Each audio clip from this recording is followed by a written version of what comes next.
not bowing down. They disobeyed the law of the land. They're going to have to disobey somebody.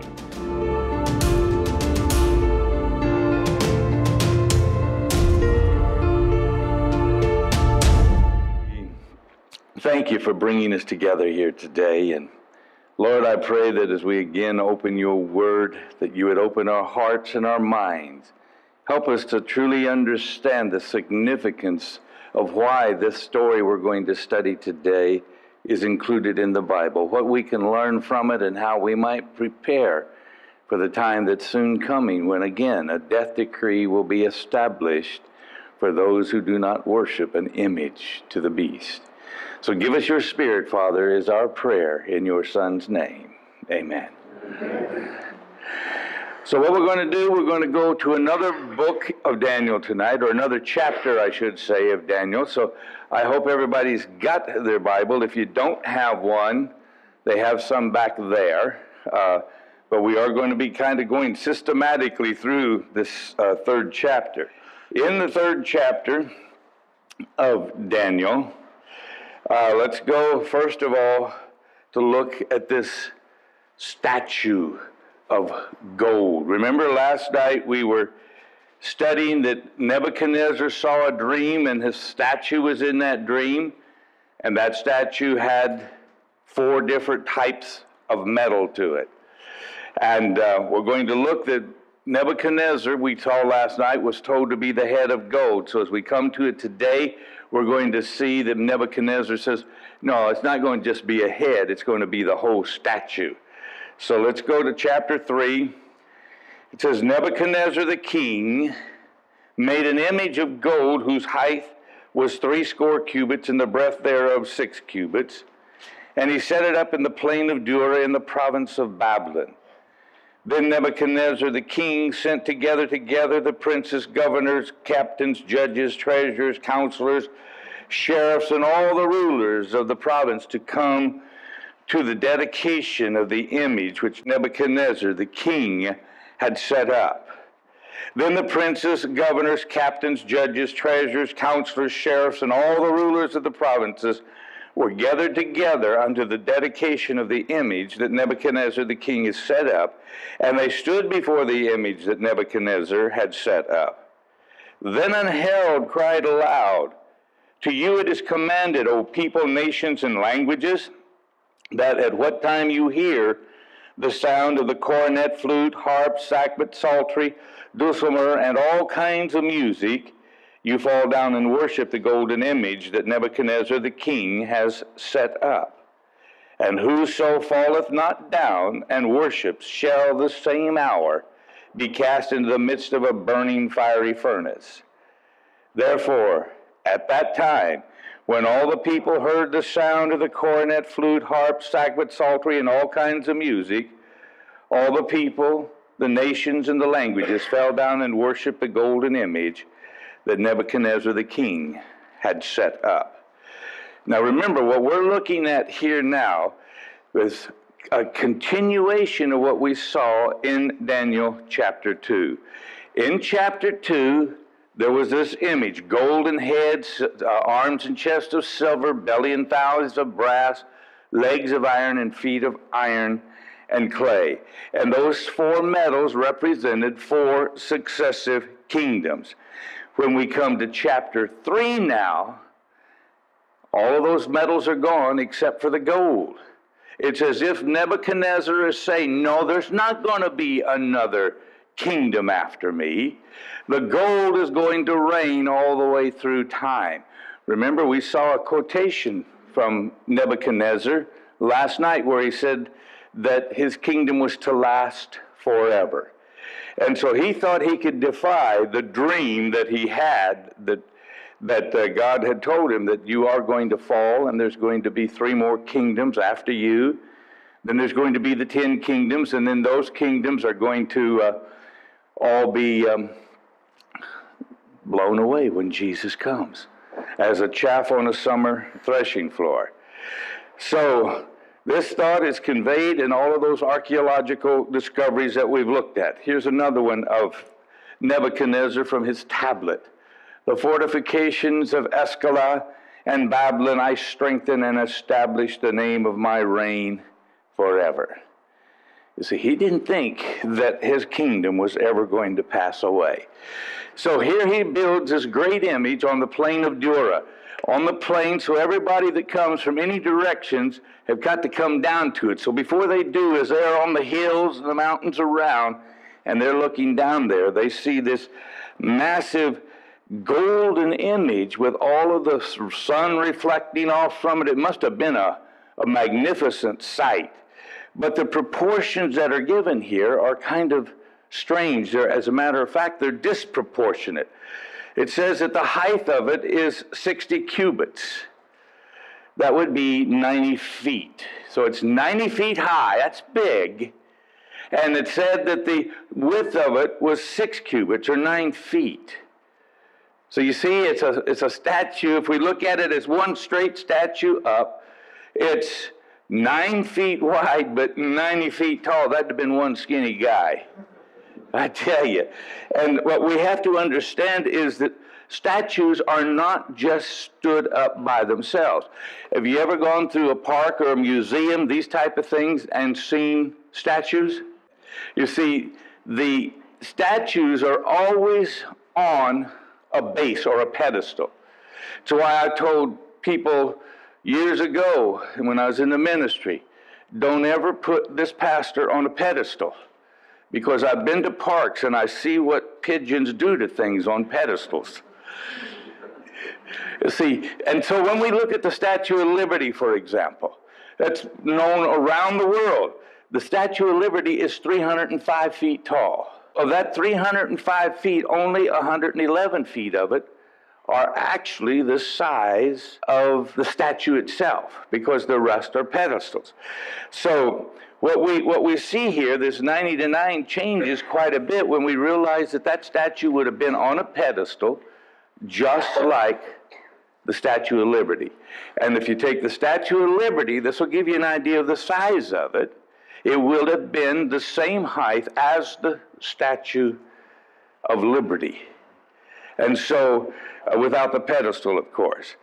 And so, the 60 cubits of the pedestal and the statue itself would have been now a ratio. Instead of 90 to 9, it would become 45 to 9, about like a human form, you see. And so, what an impressive sight that must have been. You know, because these people are coming from all over the world. All the kings and princes and sheriffs, and you know, you saw the whole list, from all of the provinces all around were coming to see this. Now, this was supposed to be a dedication service. They were going to dedicate this statue of the permanence of Babylon. That's what it started out to be. And as all of the assembly from all around the kingdom of Babylon came together, there was this understanding. We're coming to the king's party to dedicate the permanence of our kingdom for the whole rest of eternity. Forever it would stand. But as it says here, until now nothing had been said regarding worship. It was to be a dedication service. But now worship is demanded, and the penalty for refusal is what? Death. They're going to throw them into a fiery furnace. You see, this was planned already. Nebuchadnezzar already had a plan that this wasn't going to just be a dedication, because he already had the furnace built and ready to go. And so he already planned that anybody that didn't worship this thing that I built is going to be put to death. Okay? Whosoever falleth not down and worship shall the same hour be cast into the midst of the burning fiery furnace. This is what was told to them.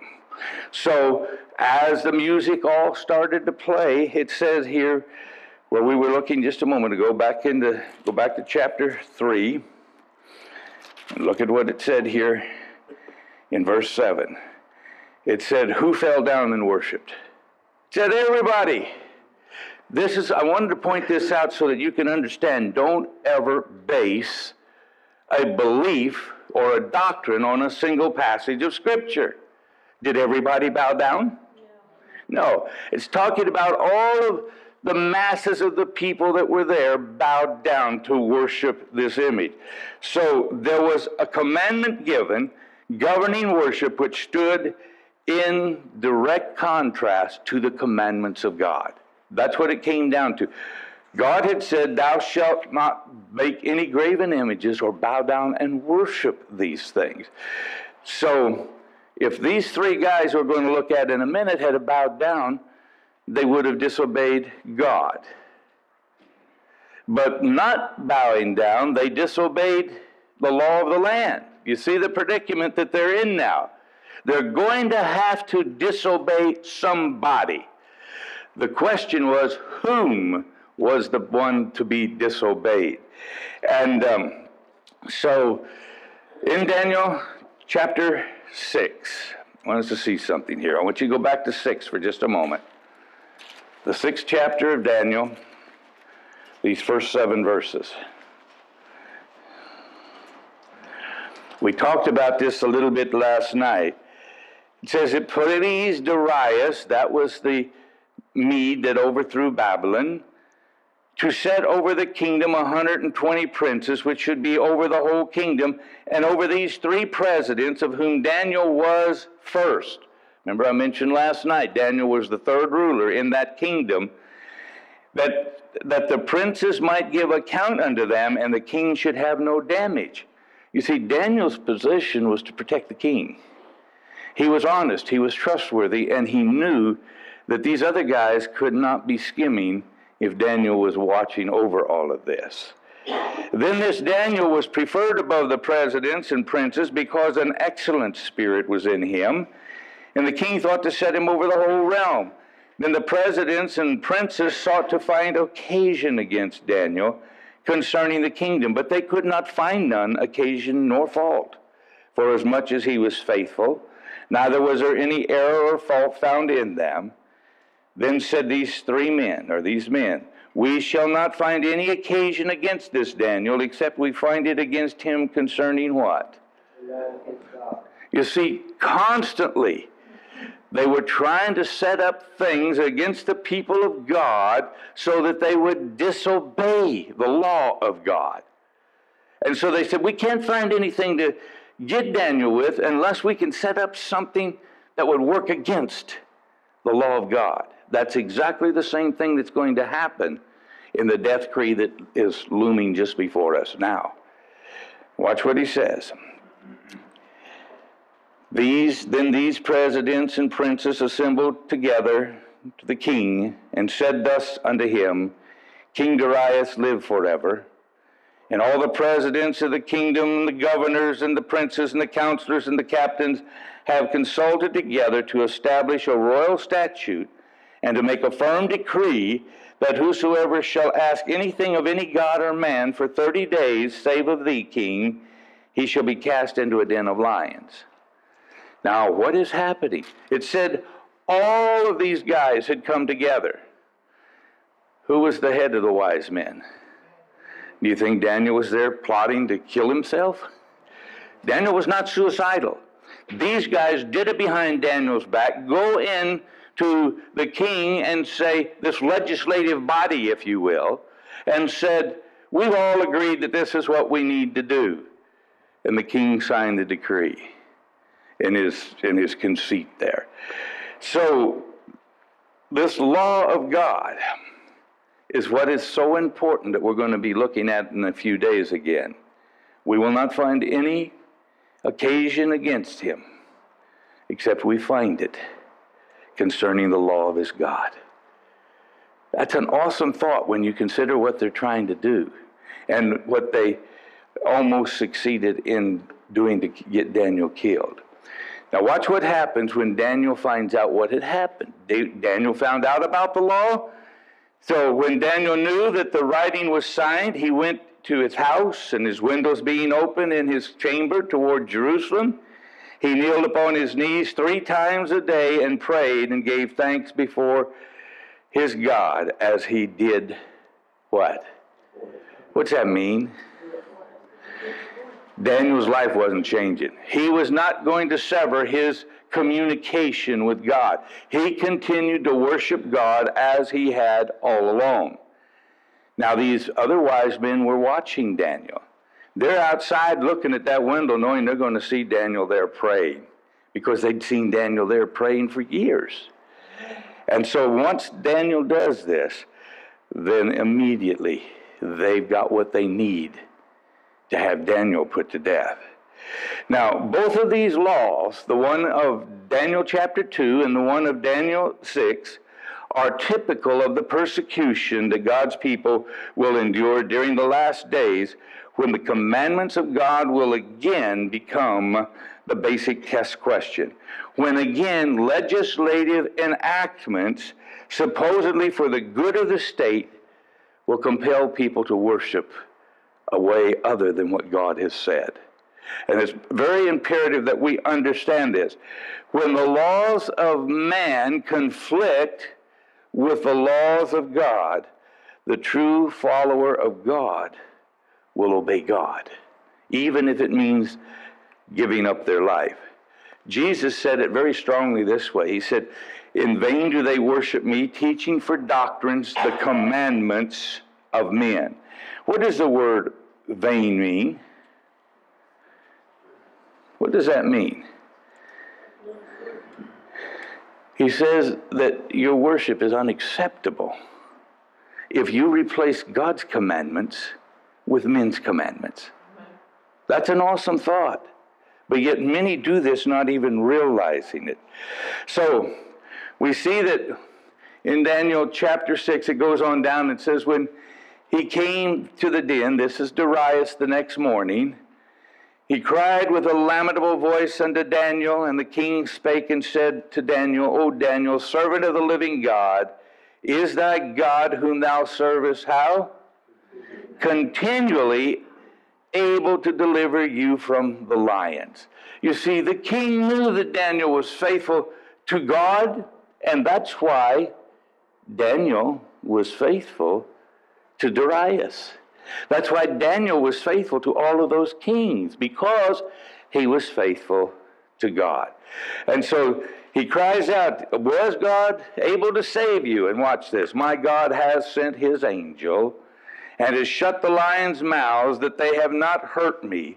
For as much as before him innocency was found in me, and also before thee, O king, have I done no hurt. And Darius realized that. He has Daniel brought up out of the lion's den.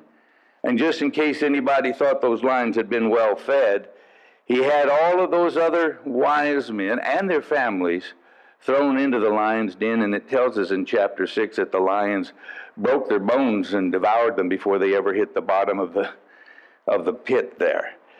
So Daniel went into the lion's den because he worshiped God in a way other than the law of the land allowed. Do we understand that? We can see that principle.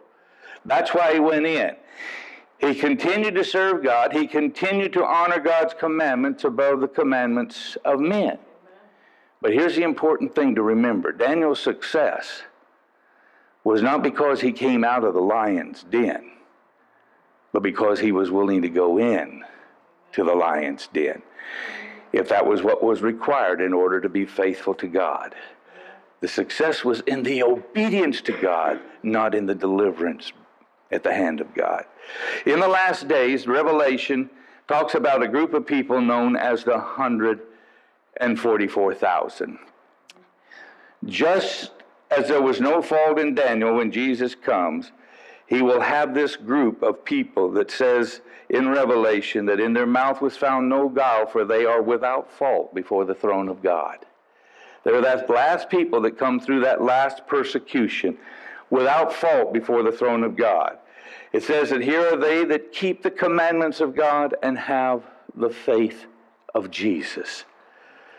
The last day group is identified as those that are obedient and have no fault before God or man. So in these last days of Earth's history, charges will again be brought against God's people who, through his grace and his power, are unswerving in their obedience to God. A death decree will be passed in an attempt to rid the earth of those who refuse to teach doctrines of man in place, or who refuse to teach the doctrines of God, but rather substitute them with the teachings of man. Again, an image will be set up. Again, a death decree will be pronounced penalty on all who refuse to worship this image that we're going to look at later in Revelation. So, the conflict will again be between the law of the land and the law of God. Okay? There's going to be a conflict between these two, and it is growing and building in strength every day. So when we consider the events of Daniel chapter 3, keep in mind that there is also, we are looking at events and principles that you and I will one day have to face in the very near future. An image has been set up on the plain of Dura. The people are commanded to worship the image. It is a forced worship. It is a legislated worship as church and state